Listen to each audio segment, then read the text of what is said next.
ये आकाशवाणी रायपुर है। प्रादेशिक समाचार बुलेटिन के साथ मैं अभिलाषा शुक्ला।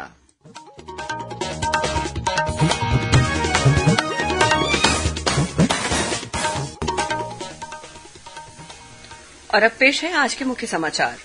पंडित रविशंकर शुक्ल विश्वविद्यालय का 26वां दीक्षांत समारोह आज रायपुर में आयोजित किया गया।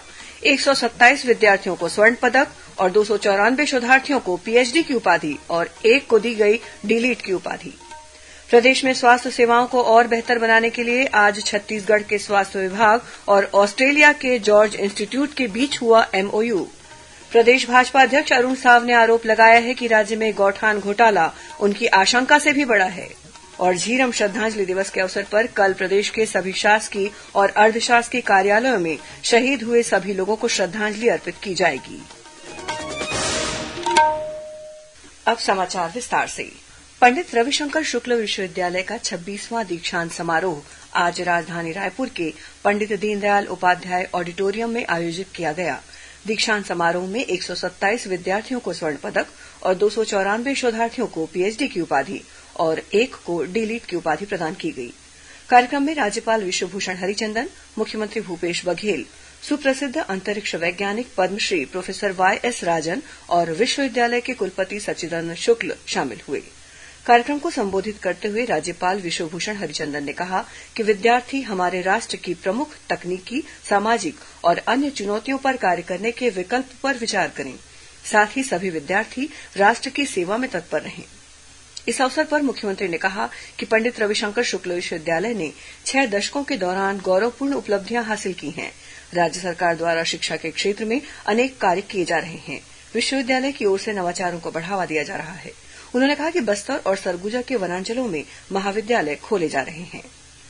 प्रदेश में स्वास्थ्य सेवाओं को और बेहतर बनाने के लिए आज छत्तीसगढ़ के स्वास्थ्य विभाग और ऑस्ट्रेलिया के जॉर्ज इंस्टीट्यूट के बीच एमओयू किया गया।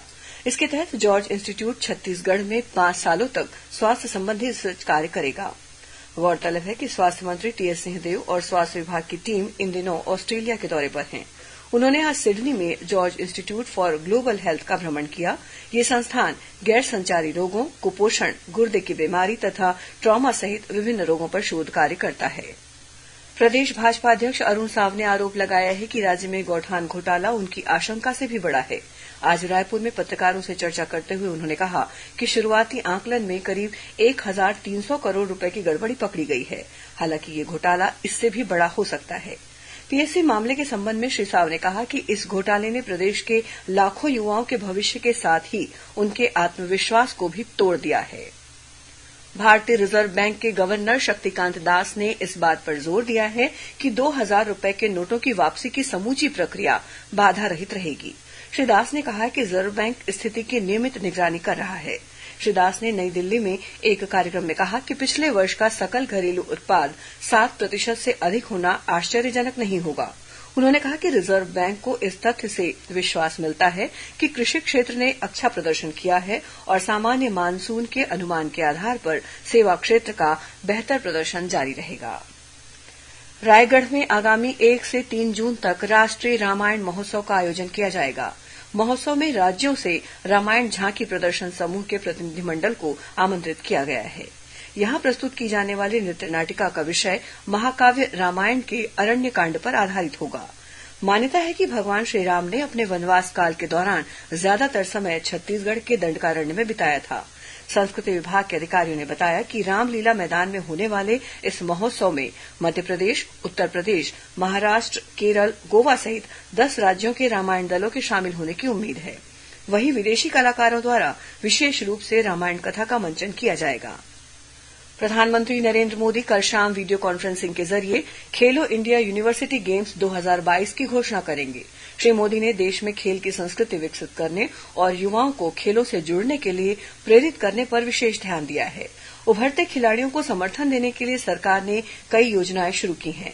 देश में खेल के पारिस्थितिकी तंत्र को सशक्त बनाने के लिए प्रयास किए जा रहे हैं।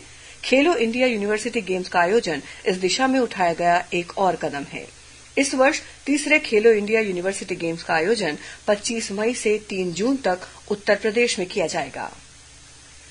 झीरम श्रद्धांजलि दिवस के अवसर पर कल 25 मई को प्रदेश के सभी शासकीय और अर्धशासकीय कार्यालयों में झीरम घाटी में शहीद हुए जनप्रतिनिधियों, सुरक्षा बलों के जवानों के साथ ही नक्सली हिंसा में वर्तमान तथा विगत वर्षों में शहीद हुए सभी लोगों को श्रद्धांजलि अर्पित की जाएगी। इस दौरान 2 मिनट का मौन रखा जाएगा। राज्य शासन द्वारा हर वर्ष 25 मई को झीरम श्रद्धांजलि दिवस के रूप में मनाने का निर्णय लिया गया है। मुख्यमंत्री भूपेश बघेल ने झीरम घाटी में हुए माओवादी हमले में शहीद नेताओं और जवानों को नमन करते हुए उन्हें अपनी विनम्र श्रद्धांजलि अर्पित की है। गौरतलब है कि 25 मई 2013 को झीरम घाटी में माओवादी हमले में छत्तीसगढ़ के वरिष्ठ नेता विद्याचरण शुक्ल, नंदकुमार पटेल, महेन्द्र कर्मा सहित कई नेता और सुरक्षा बलों के जवान शहीद हो गए थे। प्रादेशिक समाचार अब आकाशवाणी रायपुर से सुन रहे हैं।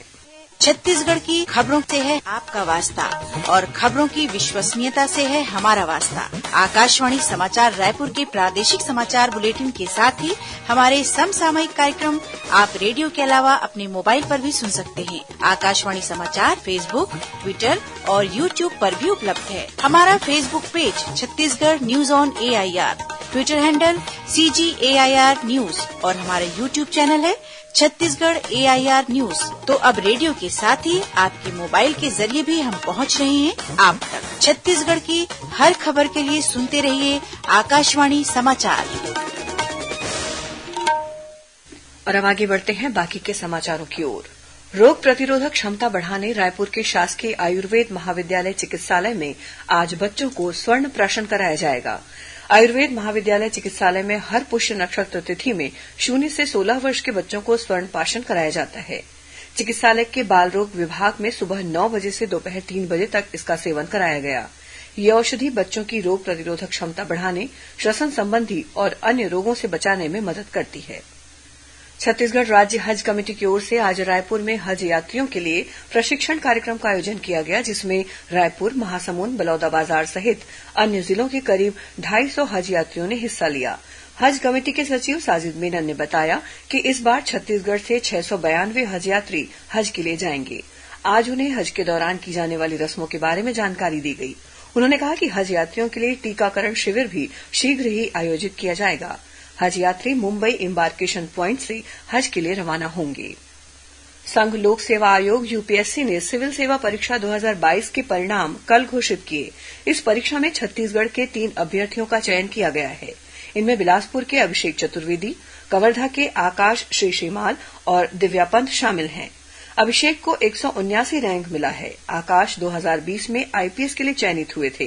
इस बार उन्हें 267वीं रैंक मिली है। वहीं दिव्या पंत की रैंक 272 है। कोंडागांव में ग्राम पटेलों का 1 दिवसीय प्रशिक्षण कार्यशाला और सम्मान समारोह का आयोजन किया गया। इसमें आसपास के गांव के 200 से अधिक ग्राम पटेल शामिल हुए। यह कार्यक्रम छत्तीसगढ़ विधानसभा के उपाध्यक्ष संतराम नेताम के निवास में आयोजित किया गया, जिसमें श्री नेताम ने ग्राम पटेलों को सम्मानित किया। इस अवसर पर पारंपरिक मांदरी नृत्य और सांस्कृतिक कार्यक्रमों का आयोजन किया गया। रायगढ़ जिले के घरघोड़ा में आज सुबह एक बस अनियंत्रित होकर पलट गई। इस दुर्घटना में 2 लोगों की मौके पर ही मृत्यु हो गई। वहीं 7 अन्य लोग गंभीर रूप से घायल हुए हैं। यह घटना चारभाटा के पास हुई। घटना की सूचना मिलने के बाद SDM घरघोड़ा के नेतृत्व में पुलिस और प्रशासन की टीम मौके पर पहुंची और राहत और बचाव कार्य शुरू किया गया। गंभीर रूप से घायल 7 लोगों को रायगढ़ मेडिकल कॉलेज रेफर किया गया है। वहीं मामूली रूप से घायल लोगों का इलाज घरघोड़ा के अस्पताल में किया गया।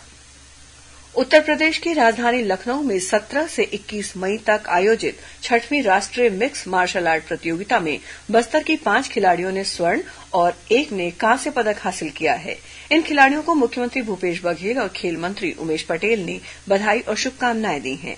जिन खिलाड़ियों ने स्वर्ण पदक प्राप्त किया है, वे अंतर्राष्ट्रीय प्रतियोगिता में देश का प्रतिनिधित्व करेंगे। अब कुछ अन्य खबरें संक्षेप में। भारतीय जनता पार्टी अल्पसंख्यक मोर्चा की प्रदेश कार्यसमिति की बैठक आज रायपुर में हुई। इसमें आगामी विधानसभा चुनाव को लेकर रणनीति बनाई गई। कार्यसमिति में प्रदेश अध्यक्ष अरुण साव, अल्पसंख्यक मोर्चा के प्रदेश अध्यक्ष शकील अहमद सहित कार्यसमिति के सदस्य शामिल हुए। बीजापुर जिले के आवापल्ली में सुरक्षा बलों ने सर्चिंग के दौरान 50 किलो वजनी IED बरामद किया है, जिसे मौके पर ही निष्क्रिय कर दिया गया। महासमुंद पुलिस ने गांजा तस्करी के मामले में 3 आरोपियों को गिरफ्तार किया है। इनके पास से 2 कार में रखा 220 किलो गांजा जब्त किया गया है। जब्त गांजे की कीमत 55 लाख रुपए बताई गई है। गरियाबंद के कुसुमपानी गांव में आकाशीय बिजली गिरने से एक राशन दुकान में आग लग गई। इससे वहां रखा हुआ सामान पूरी तरह से जल गया। दुर्ग पुलिस ने नशीली दवाइयों के साथ एक आरोपी को गिरफ्तार किया है। छत्तीसगढ़ व्यावसायिक परीक्षा मंडल द्वारा सूबेदार, उप निरीक्षक संवर्ग और प्लाटून कमांडर पदों के लिए मुख्य लिखित परीक्षा 26, 27 और 29 मई को 2 पालियों में आयोजित की जाएगी और व्यावसायिक परीक्षा मंडल द्वारा pre BEd, pre DElEd, BSc nursing, MSc nursing और पोस्ट बेसिक नर्सिंग पाठ्यक्रमों में प्रवेश परीक्षा के लिए आवेदन 28 मई तक ऑनलाइन भरे जाएंगे। अंत में मुख्य समाचार एक बार फिर। पंडित रविशंकर शुक्ल विश्वविद्यालय का 26वां दीक्षांत समारोह आज रायपुर में आयोजित किया गया। 127 विद्यार्थियों को स्वर्ण पदक और 294 शोधार्थियों को पीएचडी की उपाधि और 1 को दी गई डीलिट की उपाधि। प्रदेश में स्वास्थ्य सेवाओं को और बेहतर बनाने के लिए आज छत्तीसगढ़ के स्वास्थ्य विभाग और ऑस्ट्रेलिया के जॉर्ज इंस्टीट्यूट के बीच हुआ एमओयू। प्रदेश भाजपा अध्यक्ष अरुण साव ने आरोप लगाया है कि राज्य में गौठान घोटाला उनकी आशंका से भी बड़ा है।